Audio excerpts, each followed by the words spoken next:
Mr. Zagami, how are you? Oh, it's great to be with you. And sorry if I missed the last show. We have a little bit of electrical problems at the beginning of the season when they start pushing all the air conditioning. It seems like they want to go all electric, even with their cars here in California, but the grid doesn't take it. So, of course, Trump yesterday passed on an executive order to avoid this disaster in the making, because if we ever had only electric cars, I think that this state will be in real trouble. But we will have to go back to the horses, Wow. maybe.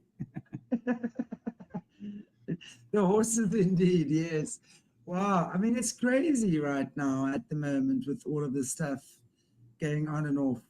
You guys Yes, are having quite a few power outages there as well, yeah? yes. I mean, we will be having that, but most of all, as you know, at the moment we had all these protests in Southern California related to the ICE.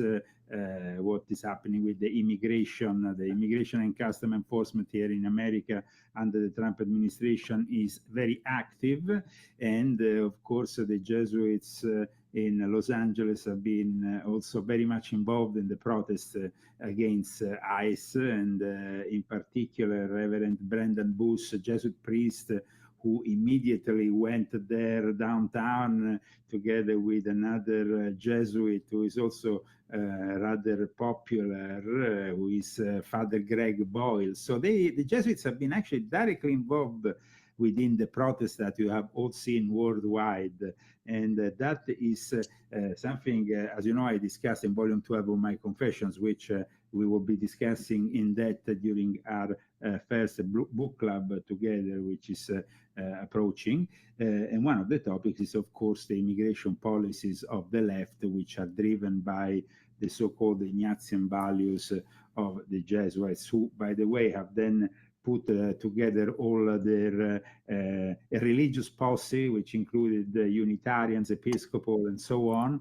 And they are claiming to be defending the immigrants, the illegal immigrants, who are, of course, present here in very large numbers. And now, there will be, of course, a necessity to regularize some of them, but the most important thing, I think, is to do things by the book. So people who have been here for 10, 20, 30 years without regularizing their position, that's no longer acceptable. People like me, for example, had to go through a lot to gain their American citizenship.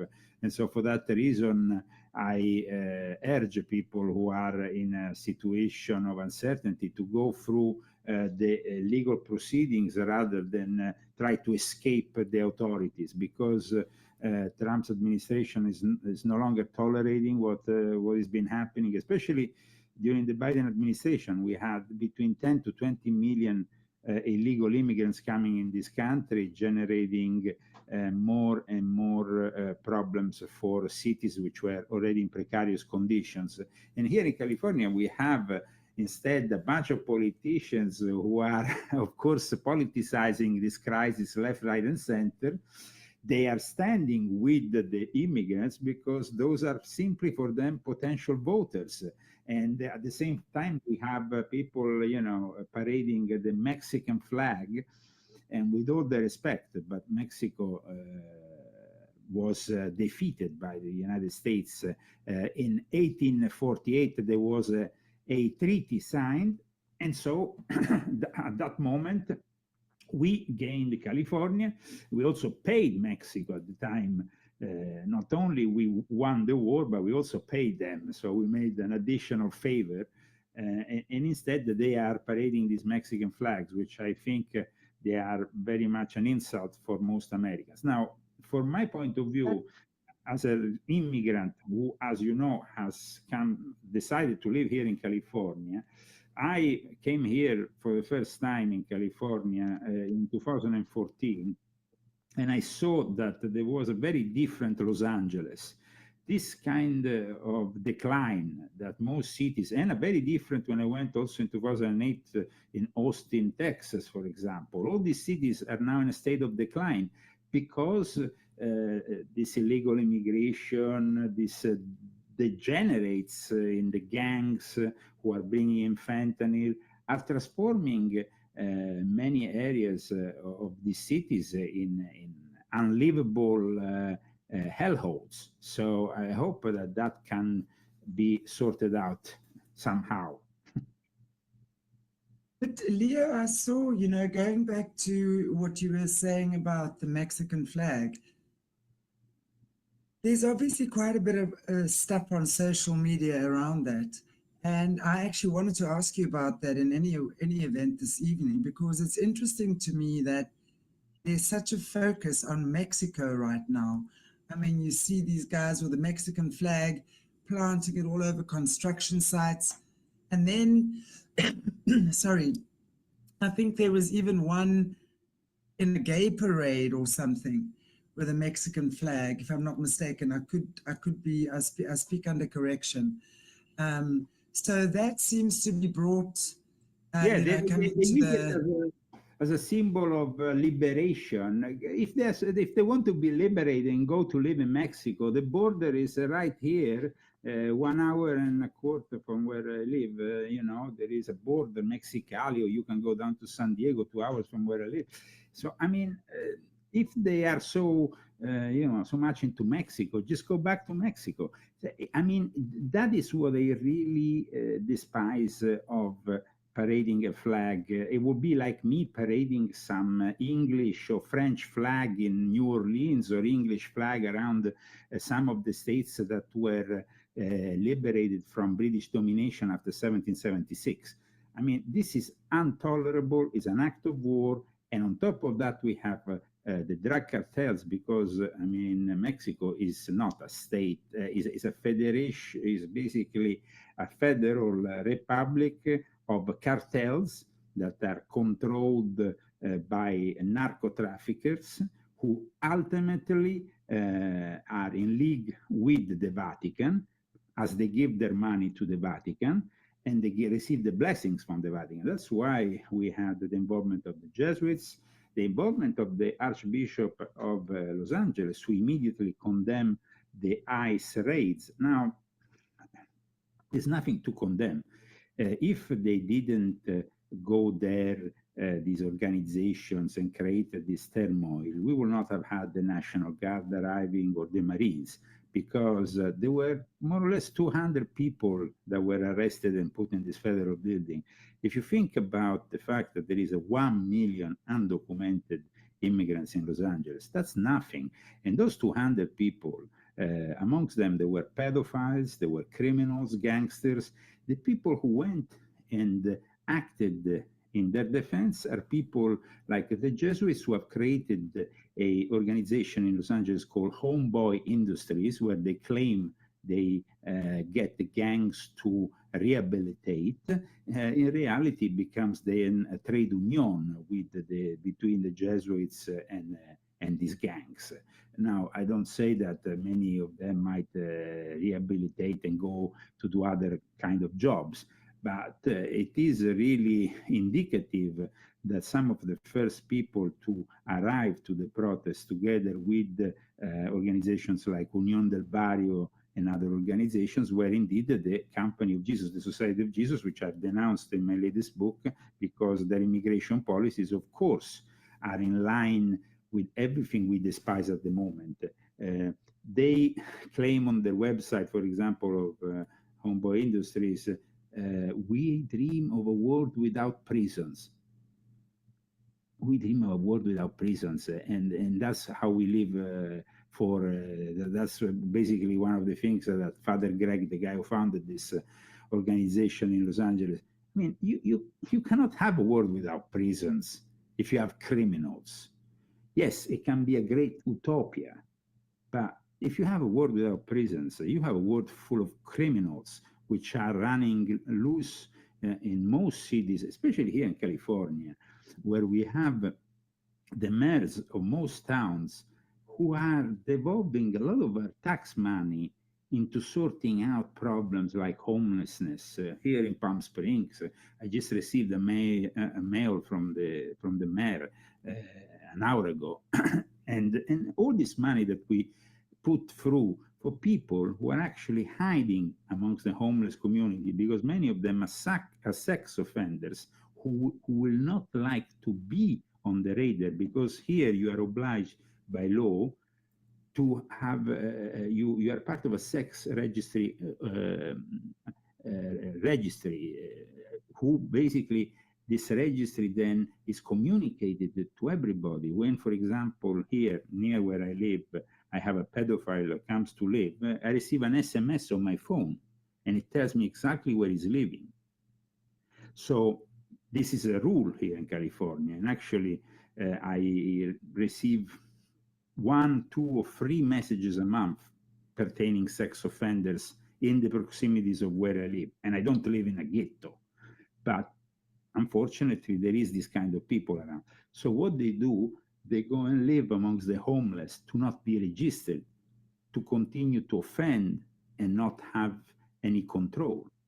So, I mean, that is one of the reasons, plus the mental illness caused by the drugs who have been brought into this country often through the Mexican cartels. It seems like, you know, I mean, the Catholic Church and the NGOs of the Catholic Church work with all these immigrants from Central and South America. They bring them into this country. They don't have a job. They end up working for the cartels. Then once they have committed the worst crimes possible, they want to rehabilitate them through this organization like Homeboys Industries.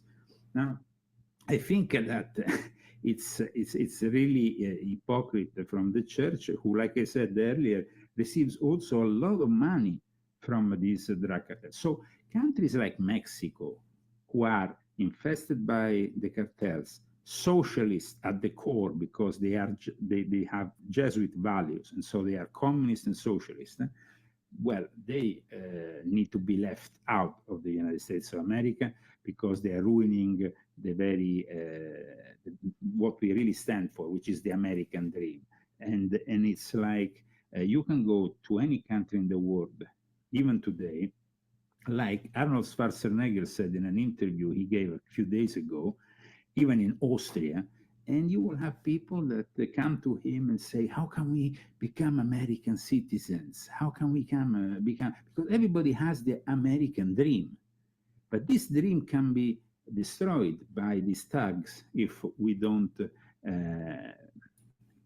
get things sorted. And that's what, of course, the Trump administration is trying to do. It might seem draconian at times. Then, of course, you have what happened just yesterday with the senator from California who entered during Kristi Noem was giving a talk. And of course, she was interrupted, and the federal agents intervened against this senator who didn't identify himself. And now they made a big show out of it. So it's all about trying to be honest about what is happening here. Of course, we have a lot of illegals who are working and who are making America great somehow, but they need to be regularized. And the Chicano organizations that are the ones behind the Mexicans, which are the prevailing immigrants, especially here in Southern California, they can't just simply start throwing stones and opposing the just arrest of illegals. Now, it was said that, Trump should arrest only the criminals. But if you have, if the Biden administration has let between 10 and 20 million immigrants in this country, of course, a lot of them will not be criminals. But somehow, they will go and support that criminal network, because what happens is, and this happens also in Italy, you have what is known as omertà. Omertà is basically, that moment in which you are part of a society which has criminality around it, but you don't denounce it, you look the other way. And that is not something that nobody should do. And unfortunately, in these kind of societies, in the Latino communities in particular, they look the other way. If they have people from gangs, people who bring in fentanyl, people who deal with this human trafficking, they look the other way. And unfortunately, like I said, the Catholic Church loves all this because, it just brings more and more people from their own religious identity inside this country, which was born as a country in theory Protestant, and Right. you change the landscape, so then you can change also their political, aside from the religious connotation. You know what I find interesting? It's like you're talking about them looking the other way, right? But isn't that interesting? That's exactly what the Brotherhood does. When their brothers commit the most atrocious atrocities against humanity, that's exactly what the Brotherhood does. They're sworn to secrecy. They're sworn to keep each other's depraved secrets. And yet, and then again as well, I found it interesting when you were saying earlier on, you were alerted to when a pedo moves into your apartment building or your area or whatever, as you should be, right? But isn't it interesting that the majority of the people that run the world are pedos? So to me, it's like they're using these guys as the fall guys. It's like a sort of a, what do you call it? A distraction. When they are doing the very thing and engaging and participating and orchestrating the very thing that they are making someone else the fall person for. I don't know. What's your take on that? Well, for example, in regards to the Catholic NGOs and the Jesuits, like I said in other occasions, they have a lot of pedophile cases within their own structures that they have never taken care of. And even at the death of Pope Francis, the head of the Jesuits, Father Arturo Sosa, who is a Venezuelan, apologized and said that Pope Francis wanted to do more. And we discussed this already. And so the thing is, wanted to do more doesn't mean he did anything. He actually stayed silent, just like the current Pope, who is a little bit more, let's say, capable of disguising himself at the moment, because he hasn't that Jesuit appeal, and he's not so open about his political connotations, though I'm sure that they will rise soon. The other day, for example, the Pope discussed the factor of the Holy Spirit in regards to immigration, saying that for the Holy Spirit there is no borders, and that we are all brothers and we all have to live together. I repeat, this is an utopia, but in reality, if you don't have a sovereignty of a nation, you have complete and utter chaos.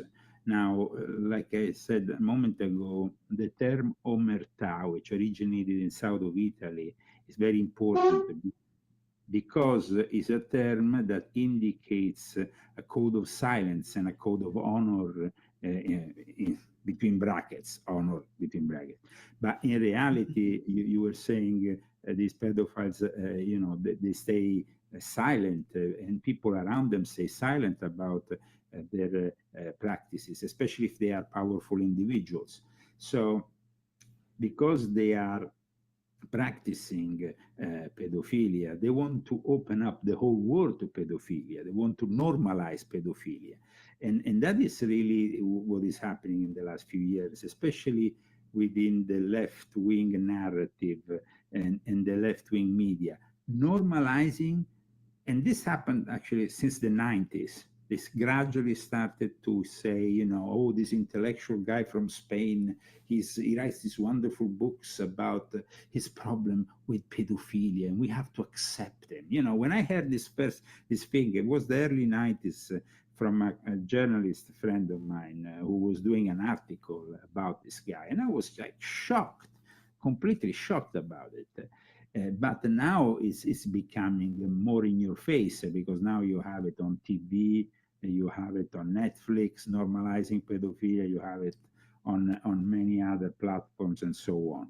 So the way that the intimidation, the societal pressure, the strong cultural norms that we have in South America and Central America makes these people, unfortunately, and I'm saying it not because I'm a racist. My grandfather was born in South America, in Chile. I have family there. So, I mean, I'm not being racist towards the South Americans or the Central Americans. I'm just stating obvious facts They are brainwashed by a Catholic Church who has all these NGOs, and on top of that has a whole political party, because the Democratic Party, like I explained in volume 12 of my Confessions, is the political arm of the Jesuits. So the way that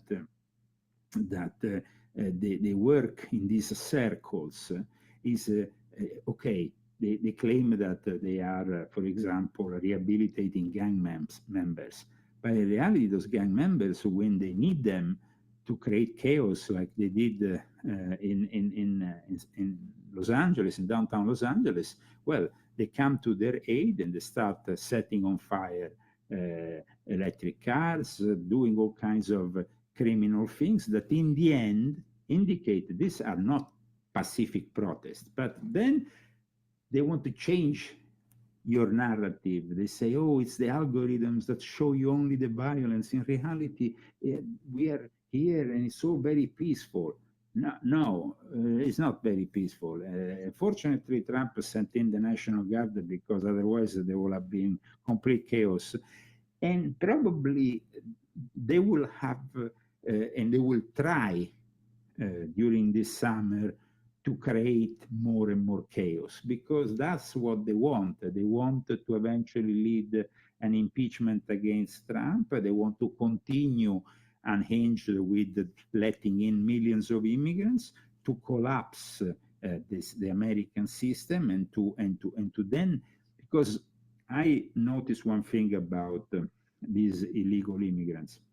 They become, both the ones who are in gang activities or want to recover from gang activities, who have been used in human trafficking, they become very dependent from their NGO, from their Catholic, usually organization, who somehow is helping them out. And for the priest, this is a great advantage, especially when you want to bring them to acts of submission of a sexual nature. You understand? So this is really what is happening here. The fact that they can then act a little bit like they used to act when they arrived in South and Central America with the conquistadores back in the days.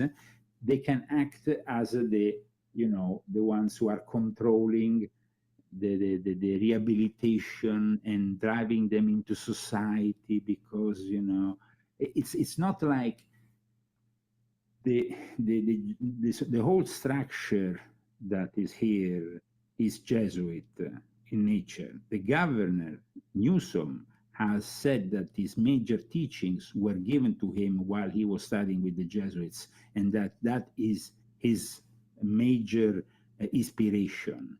So it's not just speculating here, Then you have, of course, the progressive side of Judaism that is just as despicable and just as bad. I'm talking about the Sabbatean Frankism, which have materialized in all the progressive rabbinical councils that are around, and progressive rabbis, which include even women rabbis, which is an heresy in itself for traditional Judaism. But that form of Judaism is definitely a form of Judaism that goes hand in hand with the interfaith one world religion project that the Vatican is putting together. Now, some people are asking the military parade in DC.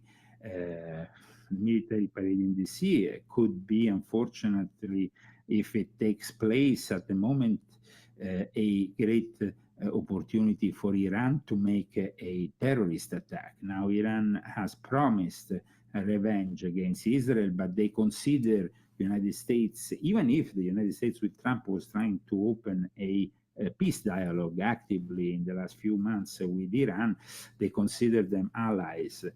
Israel apparently has bombed the heck out of Iran, has killed a few of their military leaders, but there is also, unfortunately, been detected in the air in Iran some nuclear radiations, which means that some some of these targets might have had some radioactive material. And that radioactive material, unfortunately, has been detected in the air, which is not a good thing for the health of millions of Iranian people who often try to free themselves.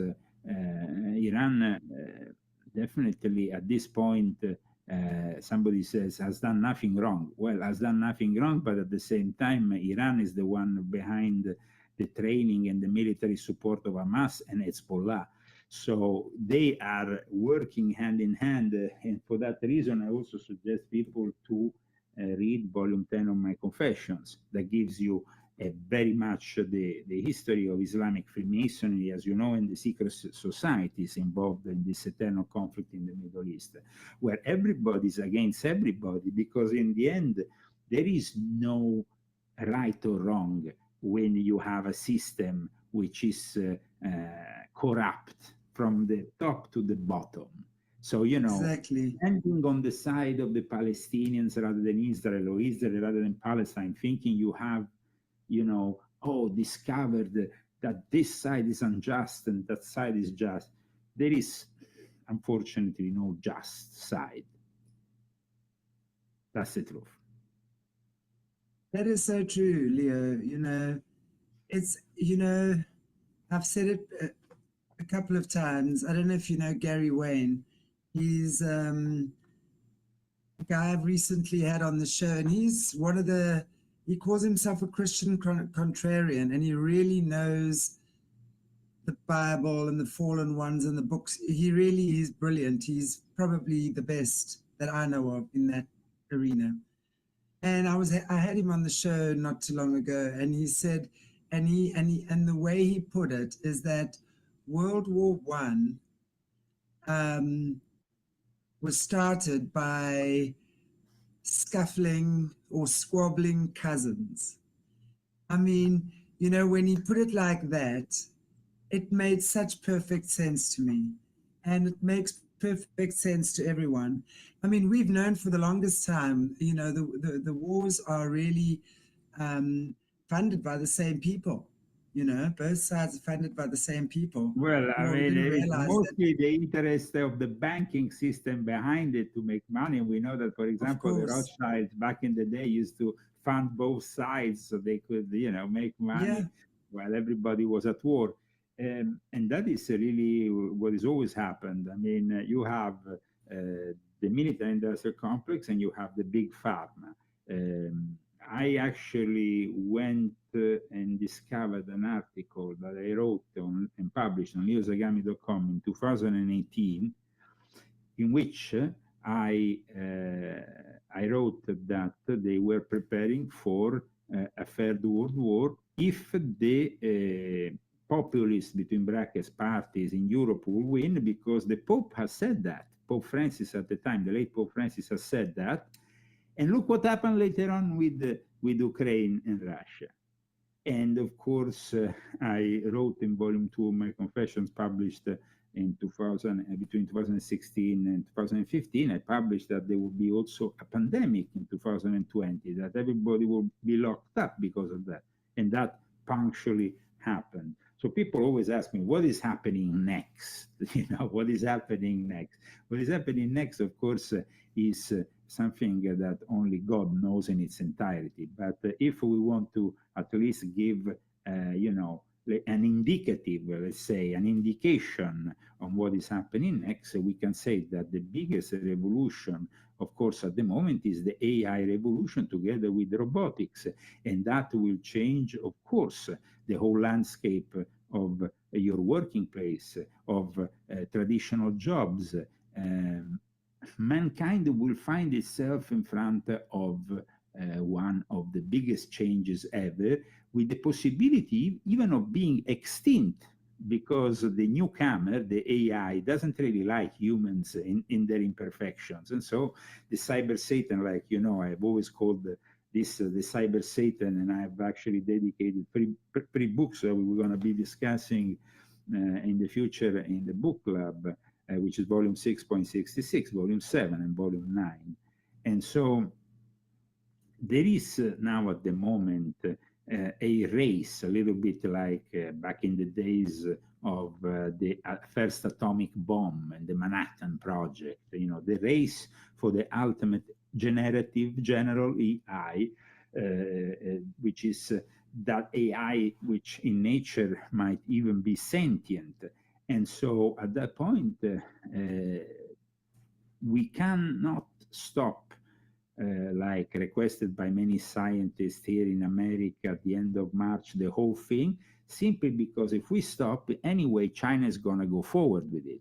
But this is really like we are all going towards the abyss of uncertainty for Homo sapiens without any solutions.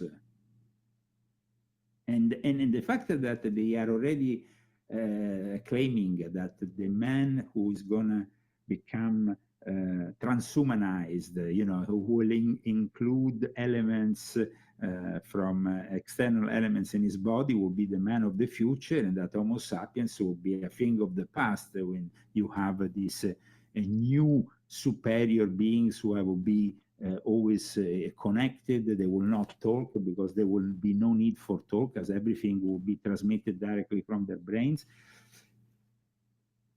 But I mean, it's a monstrosity if we think about it. And it's also the end of a species, or a potential end of a species, which we hope is not going to happen. And for that reason, I've always encouraged the creation of alternative communities and off-the-grid mentalities that can develop them. Wow.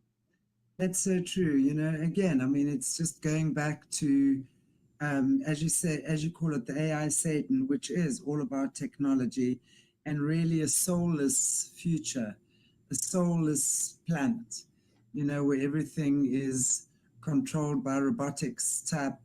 I always think of that steampunk, you know, that steampunk kind of energy. I imagine if we continue down the path that we're on, that's where we're going to like end up, full of, well, it is soulless planet. If you think about it, it's a self-destructive modality that unfortunately seems to be present in our DNA as humans, and that we continue to carry on regardless of the technologies that we have at disposal, because it seems that in the past we haven't done anything better. But I mean, what is happening in the Middle East?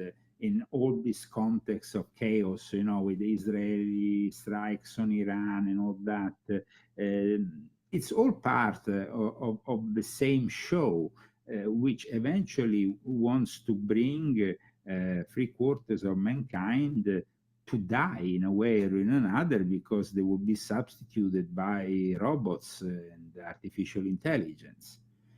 It's going back to those instructions that were positioned in the now no longer existent Georgia Guidestones. So, I mean, it's about a humankind population that has to go under 500 million. So you have to just make a few calculations for yourself. We are, of course, everybody wants to be in preserving ourselves, you know, and in the word, I guess, conservation, it's usually applied these days for wildlife or environment, but the word conservation will also soon have to be used for mankind. It's about also starting to think about the future of mankind. Once you have so many people who have been affected by the vaccines who are becoming infertile, and so the future of mankind is it's really at peril here. And of course, in the power structure of the Illuminati, that ultimately has this all-seeing eye on top that, you know, sees the Jesuits and the Sabbatean Frankists like overlords of the whole thing. But ultimately, we know that their controller, the ultimate controller, is Satan. Now, the way that Satan manifests in the end times for Christians, but not only for Christians, is through an anti-Christian figure, an antichrist figure. And so the project is to aid that antichrist with the help of this new technology. Exactly. And so in the meantime, of course, you have Al-Qaeda, which is a creation of the CIA, who suddenly is revamping and relaunching its brand. You know, so it's like we have so much of this chaos, which is instigated, and it's instigated because it's a strategy. It's a strategy that wants to bring mankind to depopulation. This year, one of the subjects that are discussed at the Bilderberg meeting that is currently taking place in Stockholm is depopulation. Depopulation is part of their agenda. And whoever thinks that's not the case is being very naive. They don't need us. You know, it's a little bit like Michael Jackson when he says they don't need us. They don't need us. Well, I think they need us for our energy. They need us for our lush. It's like they used to, but with the robotics and AI, right. So now we've become expendable to them. Yeah. Right. So now, yeah, makes sense what you're saying. So therefore now it doesn't really matter how much destruction they hand out to the world, because they really don't need us anymore. They may as well push us off the side of the cliff now. Right? Yeah, well, yeah, that is really where also this, you know, this whole thing of this new summer of love and this riots triggered to start somehow a civil war in America, a new civil war in America, which of course would be will have an apocalyptic outcome.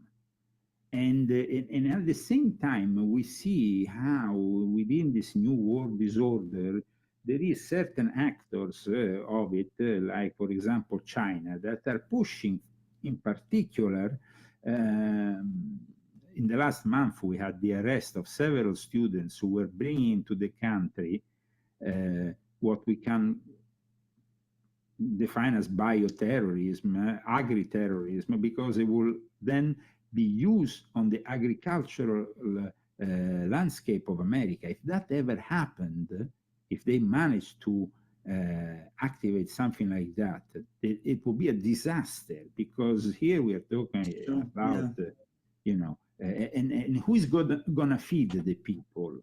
So, you know, it appears that aside from this whole coordinated anti-ice raids thing, that of course a part of the show, there is definitely a focus between these various superpowers of fighting each other, and we still don't really have a clear answer and an admission of guilt for the pandemic that was triggered in 2020. But do you think we will ever get that admission, Leo? Do you think in our lifetime? Unfortunately, because we have, you know, people like Dr. Fauci, the deep state on one side, we have China on the other, we have, it's not only one nation. You cannot, you know, it's not like you can only blame China, because then you have the deep state of America that was also working with the Wuhan lab. So it's like, of course, it's unfortunately, yeah, they're all involved in it, and so in the end, nobody's going to bring out the truth. But let's go back to the immigration subject now. We have a change in a society in Europe which is quite visible. Germany used to be the most civilized place in Europe, where everything was clean, everything was nice. After the Second World War, they got back to work, of course, monitored by the Allies, divided into East and West, so they could be totally controlled. And then they started to produce, though, and with the unification, they became more and more rich. And with together with Germany, Germany was a little bit like the engine of this European Union, but now it's a complete decline and decadence. It's not like they let millions of Muslims into the country and the result was a multicultural, rich society. It never happens. It always seems like, even when you bring them to Sweden, which used to be a paradise, and I lived many years in Scandinavia, also in Norway, countries that have been radically transformed by this immigration, and the transformation, unfortunately, is not positive. Because you have towns where you could leave your car open, the door of your home open, and now you have criminality. You have degeneration, you have human trafficking, you have people dying left, right, and center of drugs and other things. Why? I mean, this is not tolerable. And then you go back to countries like Switzerland, who are very regimented, who don't accept to be in the EU, who maintain a very strict sovereignty and rules. And I know Switzerland very well. I worked there many years, and I know Switzerland. And I know that the last time I went there, they control like hawks everybody that goes in. And they are like, boom, boom, boom, spot on. They might be even racist, but they maintain a society where there is tranquility, where there is cleanness, where I can breathe the air fresh, the water is nice, everything is perfect. And I'm sorry to say that doesn't happen thanks to the multicultural approach. It happens because of a regimented approach. At times, it can even be quite Nazi in the way it unfolds, but unfortunately, if you let things loose, your cities become